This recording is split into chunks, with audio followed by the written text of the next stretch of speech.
With the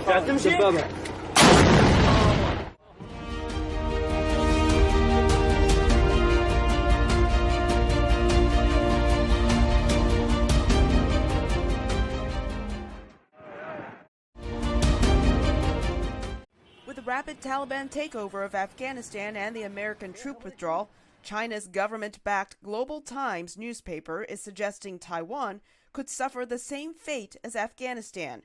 A newspaper editorial described the U.S. as an unreliable partner. But the U.S. considers the Taiwan Strait to be key to the security and stability of the Indo-Pacific region. We urge Beijing, as we have before, to cease its military, diplomatic, economic pressure against Taiwan, and instead to engage in meaningful dialogue. On Twitter, Taiwan's Minister of Foreign Affairs Joseph Wu accused China of emulating the Taliban. He wrote, "We have the will and means to defend ourselves." Analysts say China's aim is to isolate Taiwan. I think that article needs to be understood as for what it is, which is a piece of political warfare. Without an American presence in Afghanistan, the U.S. may be able to focus more on Taiwan and the Indo-Pacific region, says political scientist Scott Harold. And the United States' explanation for why it was withdrawing from Afghanistan was so as to focus on countering China, Russia, and other malign great power actors,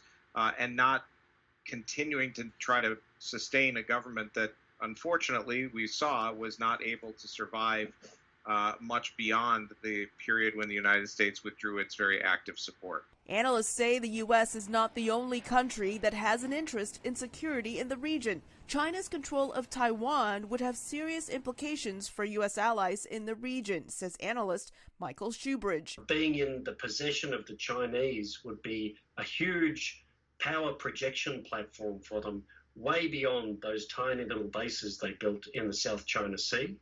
And it would have a more profound power projection effect for them as a result. And it would cut right into the U.S. alliance relationships with Japan and Korea. So it's a fundamental security issue for the Indo-Pacific and for Australia as a result. Taiwan is not only the key to the first island chain and the security of America's allies and partners in the Philippines, Japan, and South Korea, as well as Australia, but it's also the key to the global supply chain of semiconductors and other advanced technologies. With news of how Beijing represses the country's Uyghur Muslim minority and continuing questions about COVID-19's origins, analysts say there is also more public support in the U.S. to defend Taiwan against China than to remain in Afghanistan. The trends that we see in the populace as a whole are substantially greater in the elite and decision-making circles. I think China is more widely recognized as a threat there, and I think Taiwan's importance has only grown over the last 4 or 5 years from an already fairly strong base. China considers Taiwan a renegade province and a domestic matter. Beijing, through the editorial, encourages Taiwan to seek peace with China politically. Elizabeth Lee, VOA News, Washington.